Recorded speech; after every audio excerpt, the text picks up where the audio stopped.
This video is sponsored by Card Kingdom. You can find all the cards in this video in their store by using the links in the description below.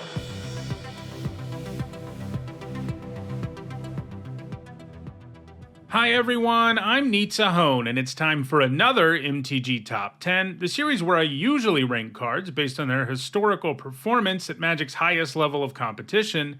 Today, though, I'm doing something a bit different. I'm going to take a look at 10 awful creatures that are bad because they have massive drawbacks. Alright, let's dive into the list. At number 10, I've got Carver Demon. While it boasts impressive stats as a 6-mana 6/6 flyer, the combat damage trigger is incredibly dangerous. Anytime he hits a player, you sacrifice all of your other permanents and discard your hand. Now, this is a demon, so there is at least some upside associated with it, as the idea here is that you've made a demonic bargain. You're supposed to pay a high price, but you should get some upside. That upside, though, is generally not enough to make up for what you give up. You exile the top 6 cards of your library, and you can cast any number of them without paying their mana costs. Generally, whatever it is you manage to hit with your demon is not going to make up for giving up your entire board state and your hand. What's even more frustrating is that even if you do hit something that lets you rebuild, if you hit your opponent again, you're losing all your permanents all over again.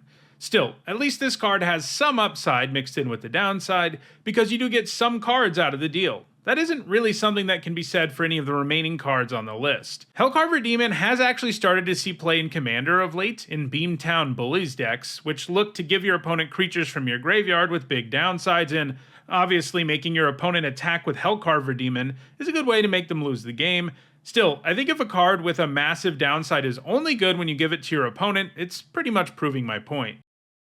At number 9, it's Cosmic Horror. It's a 6-mana 7/7 first strike, which is quite the body, especially for the mid-1990s.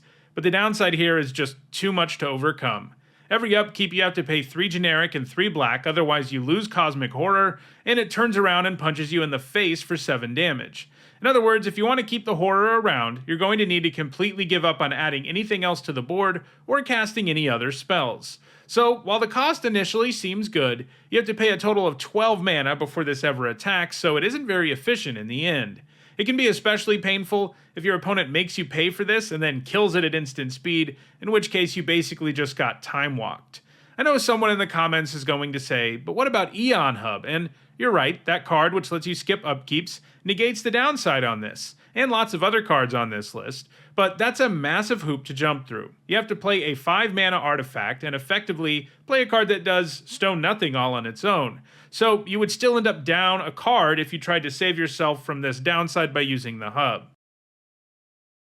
At number 8, I've got Lord of Treser. This was a favorite card of mine when I was a kid because it has a really cool art and a unique stat line. And I tried really hard to make it work, so trust me when I say the downside here is too much to overcome. Sure, you get a 4-mana 10/4 who can regenerate, but you also lose 2 life, sacrifice 2 creatures, and your opponent draws 2 cards. This means that unless you have 2 other creatures in play, casting Lord of Treser just results in him going to the graveyard, and it also means you're potentially handing your opponent a 4-for-1. Now, it is nice that he regenerates at least, so if you have the mana available, it's not super simple to kill the Lord, but there's still plenty of ways to do it, and you set yourself behind on the board and behind on cards just so you can have this 10/4. It isn't worth it. As with Aeon Hub, you could combine this with effects that shut down Enter the Battlefield abilities, but you'll find yourself with the same kind of problem the Hub has. You have to go down a card just to make the colossal downside of your creature go away, and it really isn't worth it. At number 7, it's Cosmic Larva. This is a 3-mana 7/6 with Trample, arguably the most efficient creature we've seen so far, but its downside is, of course, massive. Every upkeep you have to sacrifice the Larva unless you sacrifice 2 lands. In other words, the fact that this costs 3 mana doesn't really matter, because if you actually cast it that early, it's going to gobble up all of your lands in a hurry. Now, the good news is that you get an option to give up the Larva instead of the lands, so it isn't like it can take them all away, but you're still in a spot where you play a creature that either does nothing because you choose to sacrifice it, or a creature that ends up completely obliterating your mana, and neither of those are good. This is another creature I really liked when I was much younger, and I actually did combine it with Aeon Hub. Both of them are 5th Dawn cards after all, so when I talk about Aeon Hub not being a good plan, I'm speaking from experience. At number 6, I've got Alabaster Leech. So far, this list has been filled with huge, efficient creatures where the designers went way too hard on trying to balance out their efficiency. That's not true of Alabaster Leech. It's a small creature with a silly downside. It's a 1/3 for a single white mana, and it makes your white spells cost 1 more to cast. There's actually a whole cycle of these leeches, but the other 4 are much better. The green one even saw a ton of competitive play in Standard, and has appeared on several good MTG top 10s.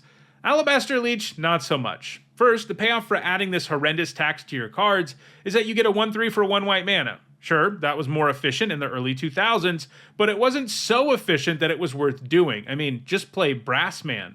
You could try to get around the downside by not playing other white cards, but if you're doing that, your chances of consistently having white mana on turn 1 aren't going to be good.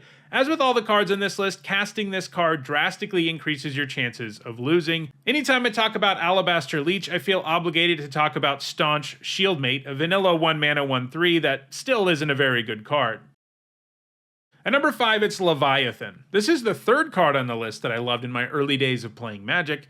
Maybe when they design these big silly creatures with big downsides, that's who the target audience is. Anyway, Leviathan gives you a 9 mana 10/10 Trampler, but the rest of the text box is entirely drawbacks. First, it enters tapped and doesn't untap during your untap steps. Then at the beginning of your upkeep, you can sacrifice 2 islands to untap the Leviathan, and then for it to attack, you have to sacrifice 2 more islands. In other words, it takes 4 islands per turn if you want to use this to attack, and you probably do, because it's a 10/10 Trampler. The juice definitely isn't worth the squeeze though, as he destroys your mana base and still dies to a whole lot of removal. Even back when the Dark released, there were a boatload of ways to destroy it. At number 4, it's Yokal Mortar, Leviathan's cousin from Cold Snap. In the ensuing years, they did make the stat line better. It's a 7 mana 12/12 Trampler, but I actually think it's worse than Leviathan overall. This is because it makes you sacrifice your islands up front. So, generally, you're going to go from 7 lands to 2 when you play Yokal Mortar. With Leviathan, you can find your way out of its problem, at least if you combine it with untap effects or something, but not so much with Yokal Mortar. It isn't quite as much of a pain to untap, but like Leviathan, it does enter tapped, and it only untaps if you play an island. With the original Leviathan, at least you know you've got the resources ready to go untap him that first turn. With Yokal Mortar, that's far from guaranteed.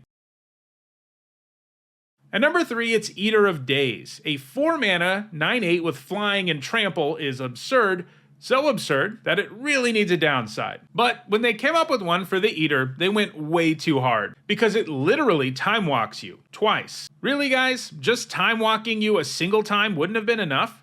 Extra turns are one of the most powerful things in Magic. It just takes so much away from your opponent while giving you everything. More cards, more mana, more tempo, and you know your opponent is completely defenseless too. So handing your opponent 2 extra turns is absolutely not what you want to be doing. It isn't worth this big creature, especially because all the extra time you give them probably means they'll at least kill Eater of Days, and they'll probably kill you too. Eater of Days is another card that started to see play thanks to the Beamtown Bullies, because once you're using this to make an opponent skip their turns, well, they're pretty much dead. At number 2, it's Sky Swallower, another Leviathan, and the 4th one in a row. I didn't set out to make this list thinking it would basically turn out to be top 10 worst Leviathans, but that's where we ended up. Apparently, Wizards of the Coast likes printing big blue creatures with horrible downsides. Anyway, Sky Swallower is a 5 mana 8/8 flyer, and when it enters the battlefield, your opponent gains control of all of your permanents. That's right, not non-lands, not just your lands, not just your other creatures, all of your permanents. I was talking earlier about how extra turns are one of the most powerful things you can do in Magic. Well, so are mind control effects, since they take things away from your opponent and give them to you instead. It's basically a 2-for-1. With Sky Swallower, you are reverse mind controlling every one of your permanents, and all you have to show for it is an efficient flyer. I mean, they could have at least made it harder to kill with such a high price to pay. Still, there is one creature with a huge downside that I think is even worse, and that's Wood Elemental.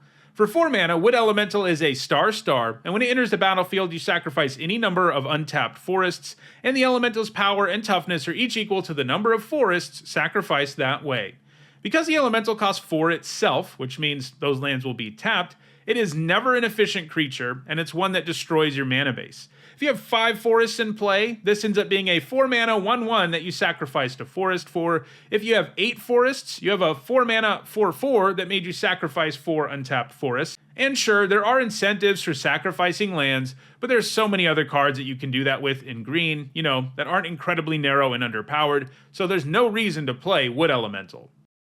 So, those are my picks for the 10 worst creatures with hilariously bad drawbacks. Do you think I left one out? Let me know in the comments. If you want to own any of these cards because maybe you like letting your opponent win, check out the description where you can find a direct Card Kingdom link for each card in the video.